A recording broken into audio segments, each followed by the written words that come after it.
uvuze wenda ko abaterankunga bagomba societe zivile zigomba gukora zitagendeye ku baterankunga, ariko umwaka ushize nibwo umuryango w'isanamitima ari woha wakoze inama ugaruka kuba hari ibihugu bizana imiryango nterankunga cyangwa se NGOs hano mu Rwanda basubira mu bihugu byabo ugasanga ya miryango irahagaze.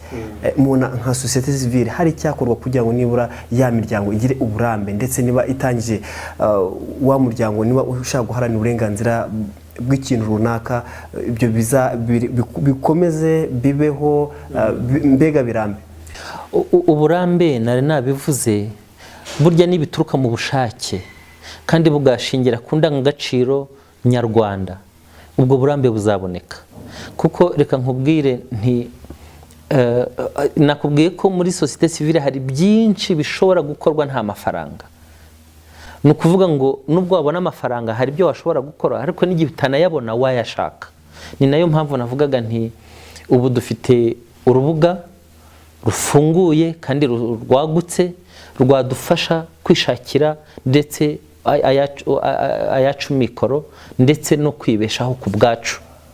Kuko twariho muri iyi minsi turiho turanaganira ukuntu imiryango itari ya leta yakoroherezwa. Hari yatangiye kubikora kandi bakabikora neza, ariko n'itegeko rikazarushaho kuborohereza kuba bashobora gupiganira ndetse no gukoresha amafaranga agenewe iterambere ryo mu gihugu.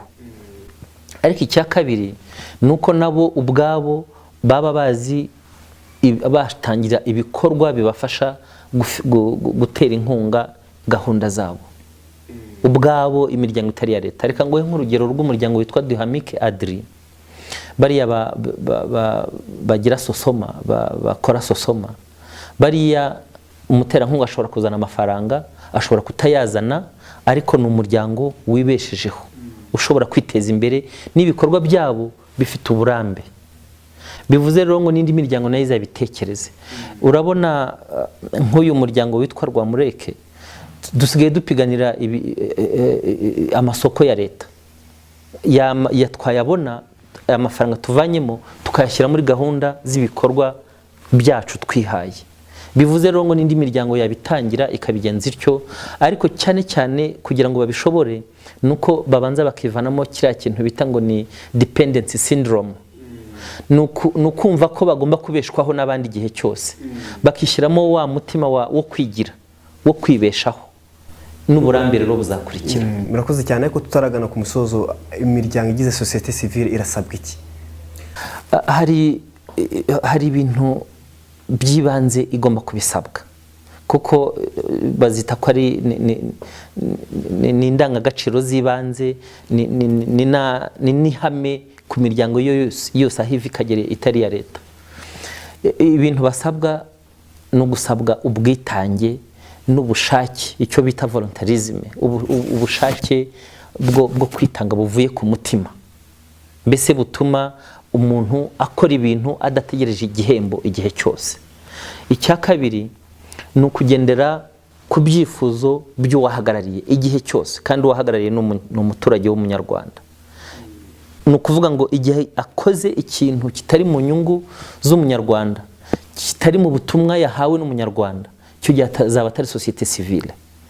Icya gatatu ni uko turiho turaganira ukuntu hazajyaho icyo bita code of conduct and ethics. Ni nko navuga ko ari nka amahame ngenderwaho n'indangagaciro. Mu gihe kiri imbere imiryango yose izaba isabwa kubigenderaho kugira ngo turusheho kubaka wa muryango nyarwanda utari uwa leta, ariko ugizwe na ya miryango itari ya leta, ariko igendera ku ndangagaciro nyarwanda, ndetse niba navuga irage ryiza dukesha umuco nyarwanda. Navugaga nka bwa budehe, bwa bufashanye bwabagaho kera, ubu ngubu butakigaragara. Ntekereza nti mu by'ukuri nibwo twakubaka societe civile ikomeye. Reka tubashimire rero ku kanya mwatugeneye. Murakoze cyane.